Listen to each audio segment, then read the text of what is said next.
Classes के online platform पर आप सभी का स्वागत है। एनसीईआरटी क्लास 6 हम लोग का कल समाप्त हो गया। आज से क्लास 7th एनसीईआरटी हम लोग शुरू करेंगे। इस किताब का नाम है हमारा पर्यावरण, आवर एनवायरनमेंट। चलिए आइए देखते हैं क्या कहा गया इस किताब में। आइए शुरू करते हैं। यह किताब पूरी की पूरी बहुत ही महत्वपूर्ण किताब है परीक्षा की दृष्टि से। ऐसा कोई पाठ नहीं होगा जिस पाठ से आपको प्रश्न ना मिले, इसलिए बहुत ध्यान से इसको एक एक लाइन बारीकियों से पढ़ते चलेंगे। पर्यावरण यानी एनवायरनमेंट शब्द की उत्पत्ति फ्रेंच शब्द एनवायरोनेर या एनवायरोनेर से हुई है, जिसका अर्थ है पड़ोस। पर्यावरण यानी एनवायरनमेंट शब्द की उत्पत्ति फ्रेंच शब्द एनवायरोनेर या एनवायरोनेर से हुई है, जिसका अर्थ है पड़ोस। ये प्रश्न ही पूछता है एनवायरनमेंट शब्द की उत्पत्ति किस भाषा के शब्द से हुई है। हमारी प्रकृति के चारों ओर का आवरण ही पर्यावरण कहलाता है। पर्यावरण मतलब परिधन आवरण। हमारे चारों तरफ जो चीज़ें हैं, बायोटिक एबायोटिक, वो सब मिलके ही पर्यावरण का निर्माण करते हैं। The cover around our nature is called environment which is a combination of natural and human made phenomena. हमारी प्रकृति के चारों ओर का आवरण ही पर्यावरण कहलाता है, जो प्रकृति एवं मानव निर्मित परिघटनाओं का मिश्रण है। तो यहाँ पर्यावरण की परिभाषा दी गई है, हमारी प्रकृति के चारों ओर का आवरण ही पर्यावरण कहलाता है, जो प्रकृति एवं मानव निर्मित परिघटनाओं का मिश्रण है। प्राकृतिक पर्यावरण में पृथ्वी पर पाई जाने वाली जैविक और अजैविक दोनों परिस्थितियां सम्मिलित हैं। The natural environment refers to both biotic and abiotic conditions existing on the earth. प्राकृतिक पर्यावरण में पृथ्वी पर पाई जाने वाली जैविक और अजैविक दोनों परिस्थितियां सम्मिलित हैं। मानवीय पर्यावरण में मानव की परस्पर क्रियाएं, उनकी गतिविधियां एवं उनके द्वारा बनाई गई रचनाएं सम्मिलित हैं। मानवीय पर्यावरण में मानव की परस्पर क्रियाएं, उनकी गतिविधियां एवं उनके द्वारा बनाई गई रचनाएं सम्मिलित हैं। बायोटिक में क्या क्या चीज़ें होती हैं? सभी सजीव प्राणियों का संस्कार, जैसे पादप एवं जंतु। अजैविकीय में, एबायोटिक में निर्जीव पदार्थों का संसार, जैसे स्थल, वायु, ये सब एबायोटिक है। और बायोटिक में पादप एवं जंतु। तो यहाँ पर दिया हुआ है, प्राकृतिक पर्यावरण में पृथ्वी पर पाई जाने वाली जैविक और अजैविक दोनों परिस्थितियाँ सम्मिलित हैं। मानवीय पर्यावरण में मानव की परस्पर क्रियाएं, उनकी गतिविधियां एवं उनके द्वारा बनाई गई रचनाएं सम्मिलित हैं। आप पर्यावरणीय घटकों को यहाँ पर देख सकते हैं। मानव निर्मित आप देख लीजिए, ये प्राकृतिक में वायु, स्थल, जल, सजीव, जैवमंडल। मानव निर्मित में पुल, सड़क, इमारतें, पार्क, उद्योग, स्मारक, एक व्यक्ति, परिवार, समुदाय, धर्म, शैक्षिक, आर्थिक, राजनैतिक स्थिति, ये सब मानव निर्मित हैं। और इधर प्राकृतिक में स्थल, वायु, वायुमंडल, जलमंडल, ये सब प्राकृतिक, सब पर्यावरण के घटक हैं। पृथ्वी की ठोस परपटी या कठोर ऊपरी परत को स्थल मंडल कहते हैं। यह चट्टानों एवं खनिजों से बना होता है। यह मिट्टी की पतली परतों से ढका होता है। स्थल मंडल को लिथोस्फीयर बोलते हैं। पृथ्वी की ठोस परपटी या कठोर ऊपरी परत को, जो अपनी पृथ्वी है, इसके जो ऊपर का भाग है, जिस पर हम लोग रह रहे हैं, इस ऊपर के भाग की जो परपटी कहते हैं, क्रस्ट बोलते हैं, स्थल मंडल कहते हैं। चट्टानों एवं खनिजों से बना होता है। यह मिट्टी की पतली परतों से ढका होता है।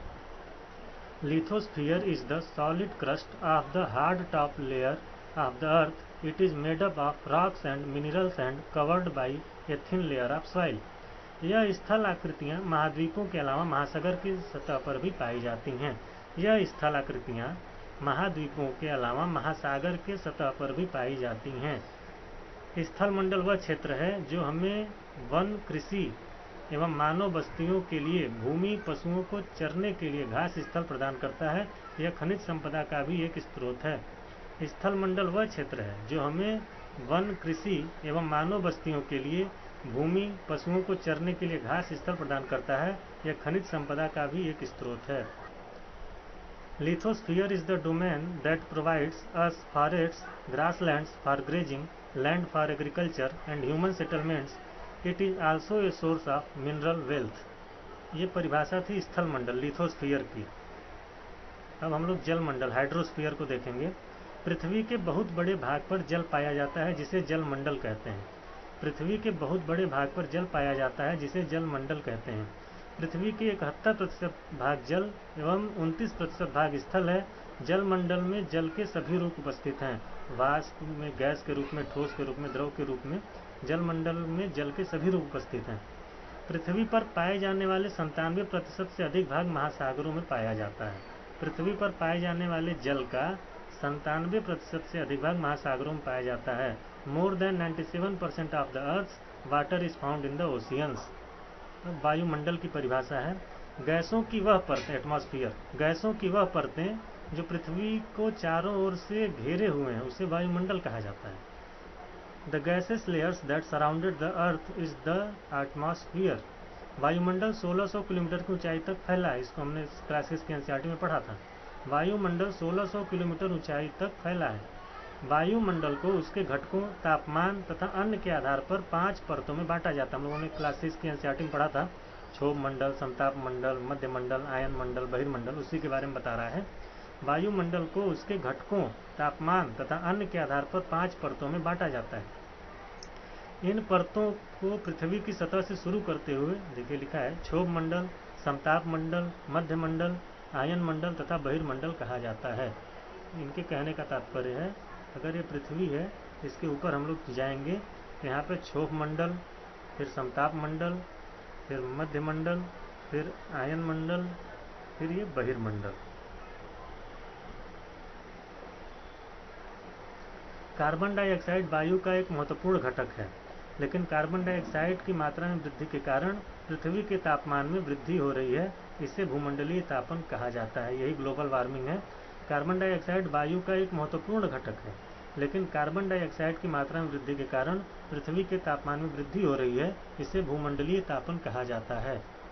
यहाँ देखिए चित्र में दिखाया गया है, ये क्षोभ मंडल, यहाँ समताप मंडल, यहाँ मध्य मंडल, यहाँ आयन मंडल, यहाँ बहिर्मंडल। हम लोग आगे की कक्षाओं में पढ़ेंगे। वायुयान समताप मंडल में उड़ता है, ओजोन परत समताप मंडल में है, क्षोभ मंडल में अपनी सारी मौसमी दशाएं होती हैं, तो आयन मंडल से अपने रेडियो तरंगे आती हैं। ये सब हम लोग आगे की क्लासों में पढ़ेंगे। अब जीवमंडल के बारे में बता रहे हैं। बायोस्फीयर एक सीमित क्षेत्र जहाँ स्थल, जल एवं वायु एक साथ मिलते हैं। क्लासेस की एनसीईआरटी में हम लोगों ने देखा था।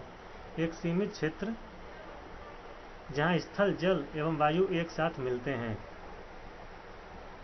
स्थल मंडल, वायुमंडल, जल मंडल, ये क्षेत्र जैव मंडल कहलाता है। ये क्षेत्र जो तीनों जहाँ पाए जाते हैं वो जैव मंडल कहलाता है।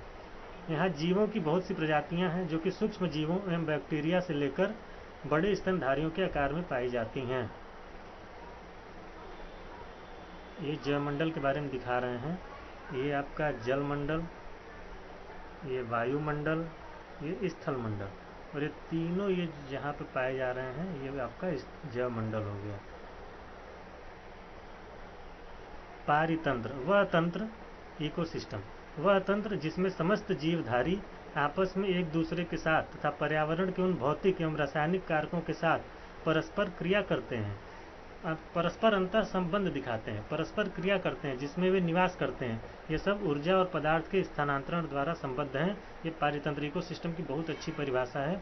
वह तंत्र जिसमें समस्त जीवधारी आपस में एक दूसरे के साथ तथा पर्यावरण के उन भौतिक एवं रासायनिक कारकों के साथ परस्पर क्रिया करते हैं, जिसमें वे निवास करते हैं।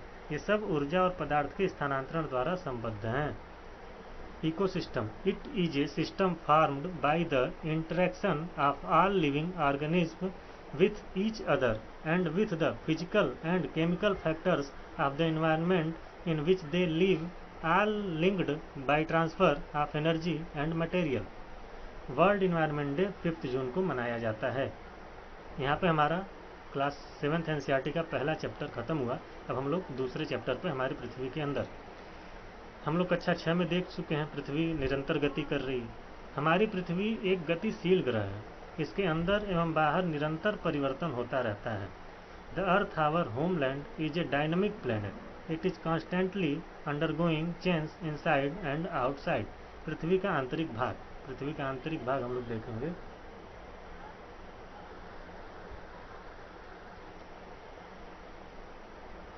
ये भूपर्पटी ऊपर, फिर ये स्थलमंडल लिथोस्फीयर,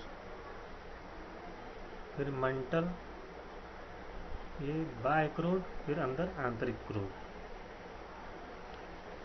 ये महाद्वीपीय परपटी, महाद्वीप, महासागर और ये महासागरीय परपटी। पृथ्वी का आंतरिक भाग, इंटीरियर ऑफ द अर्थ, पृथ्वी का आंतरिक भाग। पृथ्वी की सबसे ऊपरी सतह को परपटी कहते हैं। The upper most layer over the earth surface is called the crust. यह सबसे पतली परत होती है। यह महाद्वीपीय सन्नति में 35 किलोमीटर एवं समुद्री सतह में केवल 5 किलोमीटर तक है। इस पॉइंट को आप लोग नोट करेंगे। ये पूछता है महाद्वीप की परपटी 35 किलोमीटर मोटी होती है, जबकि महासागर की परपटी केवल 5 किलोमीटर तक मोटी होती है। महाद्वीपीय संहति मुख्य रूप से सिलिका एवं एल्यूमिना जैसे खनिजों से बनी है। इसको सियाल बोलते हैं। जो महाद्वीप की परपटी है वो सिलिका और एल्यूमिनियम जैसे खनिजों से बनी है, इसलिए इसे सीएल, सी माने सिलिका, एल माने एल्यूमिना कहा जाता है। महासागर की परपटी मुख्यतः सिलिका एवं मैग्नीशियम से बनी, इसलिए इसे सीमा कहते हैं। एज इट इज सवाल पूछता है महाद्वीप की परपटी किसके किसके मिलन से बना है, तो वो सिलिका और एल्यूमिनियम है, इसको सियाल बोलेंगे। और महासागर सिलिका एवं मैग्नीशियम है, इसको सीमा बोलते हैं। परपटी के ठीक नीचे मेंटल है। परपटी के ठीक नीचे मेंटल है, जो 2900 किलोमीटर की गहराई तक फैला है। परपटी के ठीक नीचे मेंटल है, जो 2900 किलोमीटर की गहराई तक फैला है। ये आपका परपटी है, इसको हमने देखा था। फिर ये मेंटल, मेंटल जो है ये मेंटल लिखा हुआ है, 2900 किलोमीटर तक है। परपटी स्थल मंडल पर 35 किलोमीटर, महासागर पर 5 किलोमीटर, फिर उसके नीचे 2900 किलोमीटर तक मेंटल है। इसकी सबसे आंतरिक परत कोड है, जिसकी त्रिज्या लगभग 3500 किलोमीटर है। यह मुख्य रूप से निकिल एवं लोहे से निर्मित है। इसे नीफे कहते हैं। जो सबसे आंतरिक भाग है वो नीफे है, निकिल और लोहा, निकिल और फेरस। यह मुख्य रूप से तो पहला सियाल हो गया स्थल मंडल, सीमा हो गया महासागर, और फिर सबसे नीचे नीफे है, निकिल और फेरस, जो पृथ्वी का एकदम अंतिम आंतरिक कोड है। केंद्रीय कोड का तापमान एवं दाब काफी उच्च होता है। केंद्रीय कोड का तापमान एवं दाब काफी उच्च होता है। पृथ्वी के, ये बहुत अच्छा पॉइंट दिया हुआ है, पृथ्वी के आयतन का केवल 1% हिस्सा ही परपटी है। 84% मेंटल और 15% हिस्सा क्रोड है। एज इट इज सवाल पूछ सकता है। पृथ्वी का आयतन केवल 1% हिस्सा ही परपटी है, जो और उसके बाद 84% मेंटल है, 15% हिस्सा क्रोड है। पृथ्वी की त्रिज्या 6371 किलोमीटर है। पृथ्वी की त्रिज्या 6371 किलोमीटर है। पृथ्वी की परपटी अनेक प्रकार के सैलों से बनी है। सैल एवं खनिज, रॉक्स एंड मिनरल्स। पृथ्वी की परपटी अनेक प्रकार के सैलों से बनी है। पृथ्वी की परपटी को बनाने वाले खनिज पदार्थों के किसी भी प्राकृतिक पिंड को सैल कहते हैं। सैल की बहुत अच्छी परिभाषा यहाँ दी हुई है। Any natural mass of mineral matter that makes up the earth crust is called a rock. सैल विभिन्न रंग, आकार एवं गठन की हो सकती है। Rocks can be a different colour, size and texture. सैल विभिन्न रंग, आकार एवं गठन की हो सकती है। मुख्य रूप से सैलें 3 प्रकार की होती हैं: आग्नेय सैल, इग्नियस रॉक्स, अवसादी सैल, सेडिमेंट्री रॉक। रूपांतरित सैल, मेटामॉर्फिक रॉक। ये कार्यांतरित लिखा, कायांतरित सैल है मेटामॉर्फिक रॉक्स। इग्नियस, लैटिन शब्द इग्निस जिसका अर्थ है अग्नि। सेडिमेंट्री, लैटिन शब्द सेडिमेंटम से बना है जिसका अर्थ है स्थिर। मेटामॉर्फिक, ग्रीक शब्द मेटामोर्फोस जिसका अर्थ है रूप परिवर्तन से बना हुआ है। अब आग्नेय सैल के बारे में, इग्नियस रॉक्स। द्रवित मैग्मा ठंडा होकर ठोस हो जाता है। जब नीचे पृथ्वी के नीचे से मैग्मा ऊपर आता है तो वो लावा कहा जाता है। तो वो जो मैग्मा ऊपर आता है उसके बारे में बता रहा है। जब द्रवित मैग्मा ठंडा होकर ठोस हो जाता है, इस प्रकार बने सेल को आग्नेय सेल कहते हैं। इन्हें प्राथमिक सेल भी कहते हैं, आल्सो कॉल्ड प्राइमरी रॉक्स। आग्नेय सेल 2 प्रकार की होती है, अंतर्भेदी और बहिर्भेदी। जो मैग्मा पृथ्वी के अंदर ही ठंडा हो जाता है वो अंतर्भेदी, और जो ऊपर आके ठंडा होता है उसे बहिर्भेदी कहते हैं। बहिर्भेदी आग्नेय सेल, जब द्रवित लावा पृथ्वी की सतह पर आता है यह तेजी से ठंडा होकर ठोस बन जाता है। इस प्रकार से बने सेल को बहिर्भेदी आग्नेय सेल कहते हैं। इसकी संरचना बहुत महीन दाने वाली होती है। उदाहरण के लिए बेसाल्ट, दक्कन पठार बेसाल्ट सेल से बना हुआ है। एज इट इज सवाल पूछता है, आप देखेंगे तो दक्कन पठार किससे बना है, तो बेसाल्ट सेल से बना है। ऊपर बहिर्भेदी चट्टानें हैं, वो जब ठंडा होंगी तो महीन दाना बन जाता है, छोटे छोटे दानों में टूट जाती हैं।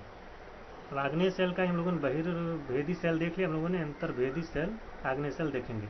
जब द्रवित मैग्मा कभी कभी भू परपटी के अंदर गहराई में ही ठंडा हो जाता है, इस प्रकार बने सेल को अंतर्भेदी आग्नेय सेल कहते हैं। धीरे धीरे ठंडा होने के कारण यह बड़े दानों का रूप ले लेता है। ग्रेनाइट ऐसे ही सेल का उदाहरण है। जो ऊपर ठंडा होगा वो छोटे छोटे दानों में, जो अंदर ठंडा होगा वो बड़े बड़े दानों में। ग्रेनाइट ऐसे ही सेल का उदाहरण है। फॉसिल्स, जीवाश्म। सेलों की परतों में दबे मृत पौधों एवं जंतुओं के अवशेषों को जीवाश्म कहते हैं। The remains of the dead plants and animals trapped in the layers of rocks are called fossils. सेलों की परतों में दबे मृत पौधों एवं जंतुओं के अवशेषों को जीवाश्म कहते हैं। अवसादी सेल, सेडिमेंट्री रॉक्स। सेल जब लुढ़क कर, चटक कर एवं एक दूसरे से टकरा कर छोटे छोटे टुकड़ों में टूट जाते हैं, इन छोटे कणों को अवसाद कहते हैं। सेल जो प्राथमिक सेल है वो जब लुढ़क कर, चटक कर या एक दूसरे से टकरा कर छोटे छोटे टुकड़ों में टूट जाते हैं तो इन छोटे कणों को अवसाद कहते हैं। यह अवसाद हवा, जल आदि के द्वारा एक स्थान से दूसरे स्थान पर पहुंचाकर जमा कर दिए जाते हैं। अवसाद दबकर एवं कठोर होकर सेल की परत बनाते हैं। अवसाद दबकर और कठोर होकर ताप और दाब के कारण सेल की परत बनाते हैं। इस प्रकार के सेल को अवसादी सेल कहते हैं। उदाहरण के लिए बलुआ पत्थर रेत के दानों से बनता है। बलुआ पत्थर रेत के दानों से बनता है। इन चट्टानों में पौधों, जानवरों एवं अन्य सूक्ष्मजीवों के जीवाश्म भी हो सकते हैं जो कभी उन पर रहते थे। पूछता है जीवाश्म किस प्रकार की सेलों में मिलते हैं। दे देगा आग्नेय सेल, रूपांतरित सेल, अवसादी सेल। यहाँ साफ साफ लिखा है इन चट्टानों में पौधों, जानवरों और अन्य सूक्ष्मजीवों के जीवाश्म भी हो सकते हैं जो कभी उन पर रहते थे। रूपांतरित चट्टान, मेटामॉर्फिक रॉक्स। आग्नेय एवं अवसादी सेल उच्च ताप एवं दाब के कारण कायांतरित सेलों में परिवर्तित हो जाते हैं। उदाहरण के लिए चिकनी मिट्टी सिलेट में एवं चूना में परिवर्तित हो जाती है। For example, clay change into slate and limestone into marble. यहाँ उदाहरण दिया हुआ है। पूछता है लाल किला किस पत्थर से बना है। लाल किला लाल बलुआ पत्थर से बना है और ताजमहल सफ़ेद संगमरमर से बना है। विश्व की सबसे गहरी खान दक्षिण अफ्रीका में स्थित है। इस पॉइंट को आप लोग नोट करेंगे। विश्व की सबसे गहरी खान दक्षिण अफ्रीका में स्थित है तथा इसकी गहराई लगभग 4 किलोमीटर है। तेल की खोज में इंजीनियर 6 किलोमीटर गहराई तक खोद चुके हैं। पृथ्वी के केंद्र तक पहुंचने के लिए, जो कि बिल्कुल असंभव है, आपको समुद्र की सतह से 6000 किलोमीटर तक गहराई तक खोदना होगा। सेल चक्र, आग्नेय सेल, अवसादी सेल, रूपांतरित सेल, ये तीनों जब बन जाते हैं तो इनका एक चक्र चलता है। ये फिर उसी समय अवसादी सेल और केंद्रित सेल ही बाद में फिर आग्नेय सेल कैसे बनते हैं उसके बारे में बताया है। किन्हीं निश्चित दशाओं में एक प्रकार की सेल चक्रीय तरीके से एक दूसरे में परिवर्तित हो जाते हैं। एक सेल से दूसरे सेल में परिवर्तन होने की इसी प्रक्रिया को सेल चक्र कहते हैं। जैसे मैग्मा है, मैग्मा आग्नेय सेल बना, आग्नेय सेल अवसाद सेल बना, फिर अवसाद सेल छोटे छोटे टुकड़ों में टूटने के बाद एक जगह अवसादी सेल बना, फिर ये केंद्रित सेल बना, फिर ये करोड़ों वर्षों में नीचे दब के फिर ये मैग्मा बन जाता है पिघल के दाब से। फिर यही ये चक्र चलता रहता है। यहाँ बता रहा है कि इन्हीं निश्चित दशाओं में एक प्रकार की सेल चक्रीय तरीके से एक दूसरे में परिवर्तित हो जाते हैं। एक सेल से दूसरे सेल में परिवर्तन होने की इस प्रक्रिया को सेल चक्र कहते हैं। द्रवित मैग्मा ठंडा होकर ठोस आग्नेय सेल बन जाता है। जो द्रवित मैग्मा है ठोस होकर आग्नेय सेल बन जाता है। ये आग्नेय सेल छोटे छोटे टुकड़ों में टूटकर एक स्थान से दूसरे स्थान पर स्थानांतरित होकर अवसादी सेल का निर्माण करते हैं। ताप एवं दाब के कारण यह आग्नेय एवं अवसादी सेल रूपांतरित सेल में बदल जाते हैं। ताप एवं दाब के कारण यह आग्नेय एवं अवसादी सेल कायांतरित सेल में बदल जाते हैं। अत्यधिक ताप एवं दाब के कारण कायांतरित सेल पुनः पिघलकर द्रवित मैग्मा बन जाती है। यह द्रवित मैग्मा पुनः ठंडा होकर ठोस आग्नेय सेल में परिवर्तित हो जाता है। यही पूरा सेल चक्र की प्रक्रिया हमेशा चलती रहती है। खनिज, मिनरल्स। खनिज स्वाभाविक रूप से पाए जाने वाले पदार्थ होते हैं जिनके निश्चित भौतिक गुण और निश्चित रासायनिक संरचना होती है। खनिज की निश्चित भौतिक गुण और निश्चित रासायनिक संरचना होती है। खनिज मानव जाति के लिए बहुत महत्वपूर्ण है। कुछ का उपयोग ईंधन के रूप में किया जाता है। उदाहरण के लिए कोयला, प्राकृतिक गैस और पेट्रोलियम। इनका उपयोग उद्योगों में, चिकित्सा में, उर्वरकों में आदि में भी किया जाता है, जैसे लोहा, एल्यूमिनियम, सोना, यूरेनियम आदि। ये हम लोग का दूसरा चैप्टर भी खत्म हो गया। क्लास 7 एनसीईआरटी का पहला और दूसरा चैप्टर यहाँ खत्म होता है। अब हम लोग इसके कुछ सवालों को देखेंगे। तो ये पहले चैप्टर का क्वेश्चन है, इनमें से कौन सा प्राकृतिक परितंत्र नहीं है? मरुस्थल है, वन है, ताल नहीं है। इनमें से कौन सा मानवीय पर्यावरण का घटक नहीं है? तो स्थल प्राकृतिक पर्यावरण का घटक है, आप जानते ही हैं। इनमें से कौन सा मानव निर्मित पर्यावरण है? पहाड़ और समुद्र तो नहीं हो सकता, सड़क है। इनमें से कौन सा पर्यावरण के लिए खतरा है? तो उत्पादन वृद्धि, फसल वृद्धि तो नहीं है, जनसंख्या वृद्धि खतरा है। एज इट इज सवाल आपको एनसीईआरटी से आपके प्रश्नों में देखने को मिल सकते हैं। अब ये दूसरा पार्ट जो हम लोगों ने खत्म किया उसका है द्रवित मैग्मा से बने शैल। जो द्रवित अभी हम लोगों ने तुरंत पढ़ा, आग्नेय शैल। पृथ्वी की सबसे भीतरी परत अभी हम लोगों ने पढ़ा, क्रोड है। सोना, पेट्रोलियम एवं कोयला किसके उदाहरण है? खनिज के। शैल जिसमें जीवाश्म होते हैं, ये प्रश्न आ सकता है, अवसादी शैल। पृथ्वी की सबसे पतली परत पर्पटी हम लोग पढ़ चुके हैं। तो ये क्लास 7th एनसीईआरटी का पहला और दूसरा चैप्टर यहाँ खत्म होता है। कल हम लोग इसके आगे की चर्चा करेंगे। धन्यवाद।